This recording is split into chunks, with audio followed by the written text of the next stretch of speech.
Vote পর্ব শেষ হতেই রাজনৈতিক উত্তেজনা গড়িয়ার পঞ্চশায়র এলাকায়। বিজেপি এজেন্টের অফিস ও বাড়িতে হামলা ও ভাঙচুরের অভিযোগ। যাদবপুরের অন্তর্গত 153 নম্বর বুথের বিজেপির এজেন্ট ছিলেন শান্তনু সরকার। গড়িয়ার পঞ্চশায়রে রয়েছে শান্তনু সংস্থার অফিস। অভিযোগ, সেখানে হামলা এবং ভাঙচুর হয়েছে। ভেঙে গুড়িয়ে দেওয়া হয়েছে গাড়ির কাজ। হামলাকারীরা সিসিটিভি ক্যামেরা ভেঙে দিয়েছে বলেও অভিযোগ। শান্তনুর স্ত্রীকেও হুমকি দেওয়া হয়েছে বলে দাবি। তৃণমূল কাউন্সিলর অনন্যা বন্দ্যোপাধ্যায়ের বিরুদ্ধে অভিযোগ তুলেছেন বিজেপির পোলিং এজেন্ট ও তার স্ত্রী।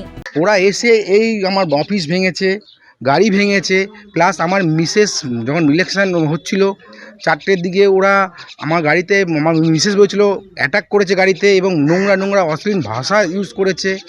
এখানে যে গুন্ডাটা আছে বা দুষ্কৃতীরা আছে, অনন্যা, তার নাম হচ্ছে পেলে, ভালো নাম হচ্ছে সঞ্জয় মাকাল, ও আর অমিত সর্দার। এই দুজনে এই এরিয়াটাকে পরিচালনা করে অনন্যা ব্যানার্জির আন্ডারে থেকে। ওরা এইখানে কোনো বিজেপি কাউকে করতে দেয় না। আমি যে বিজেপি করি, বুথে বসেছি, এই কারণে এত অ্যাকশান নিয়েছে এরা।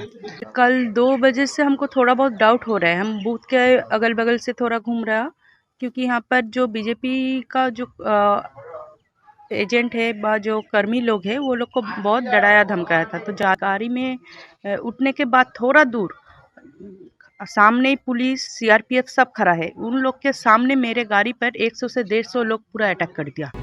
পাশের এক বিজেপি কর্মীর বাড়িতেও ভাঙচুর হয়েছে বলে অভিযোগ। হামলা চালিয়ে সিসিটিভি ক্যামেরা ভেঙে ফেলা হয় বলে দাবি করেন ওই প্রতিবেশী। আমি বাড়িতে ছিলাম না, হঠাৎ করে প্রায় 150 থেকে 200 জন লোক আসে বাড়ির সামনে। ওখানে যে সানি বলে একটা লোক আছে, নাম হলো শান্তনু সরকার, ওর বাড়িতে প্রথমে গাড়ি টাড়ি সমস্ত কিছু ভাঙচুর করে এই দিক থেকে আসে, এসে আমার বাড়ির সামনে দাঁড়ায়।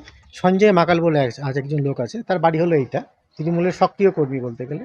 ওনার নামে থানাতে অনেক কেস আছে, এমনকি নির্বাচন কমিশনের হিট লিস্টের নাম আছে যে ওনাকে নির্বাচনের সময় বাইরে রাখা যাবে, ওনাকে ভেতরে ঢোকাতে হবে, গ্রেপ্তার করতে হবে। সেই অবস্থায় কালকে কী করেছে, বিভিন্ন লোকজন এসে আমার এই বাড়ির এখানে ক্যামেরা ভেঙে দেয়, এখানে এই ক্যামেরাটা ভেঙে দেয়। তারপরে কি করে, এখান থেকে আবার ঘুরে আসে, কিছুক্ষণ পর আবার ঘুরে আসে অনন্যা ব্যানার্জি যে 100 নম্বরের কাউন্সিলর আছে, কাউন্সিলরকে সাথে করে নিয়ে আসে এখানে জয় বাংলা স্লোগান দিতে এবং ধমকি দিয়ে যায় যে ইলেকশনের পর 4 তারিখের পর ফল ঘোষণা হওয়ার পর আমার মুন্ডু কাটবে, কেটে অনন্যা ব্যানার্জিকে ফুটবল খেলবে, এরকম ধরনের থ্রেট রামদানের হুমকি দিয়ে গিয়েছে। এবং যে সঞ্জয় মাকালা যে পেলে আছে, সে কী করেছে, এই জায়গাটা দাঁড়িয়ে রীতিমতো শূন্যে ফায়ার করে, 2 রাউন্ড গুলি চালায়। যদিও সমস্ত অভিযোগ অস্বীকার করেছে তৃণমূল। ঘটনার তদন্ত শুরু করেছে পুলিশ। নির্বাচন কমিশনকে তারা বিষয়টি জানাবেন বলে জানিয়েছেন বিজেপির পোলিং এজেন্ট। দক্ষিণ 24 পরগনা থেকে শশাঙ্ক মণ্ডলের রিপোর্ট, হিন্দুস্তান নিউজ পয়েন্ট।